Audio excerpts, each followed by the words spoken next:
குழுவில் இருக்கிற எல்லாருக்கும் நமஸ்காரம். இன்றைக்கி 7, 8 ரெண்டும் பாடப்போகிறேன். ஜென்மம் நிறைந்தது அதோட தொடர்ச்சி.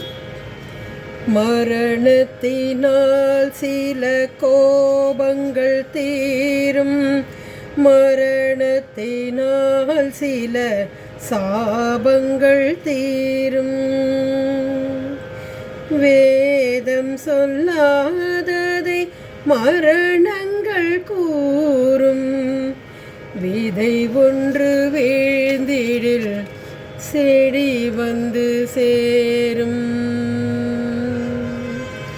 பூமிக்கு நாம் ஒரு யாத்திரை வந்தோம், யாத்திரை தீருமுன் நித்திரை கொண்டோம். நித்திரை போவது நியதி என்றாலும் யாத்திரை என்பது தொடர்கதையாகும். நன்றி, நமஸ்காரம்.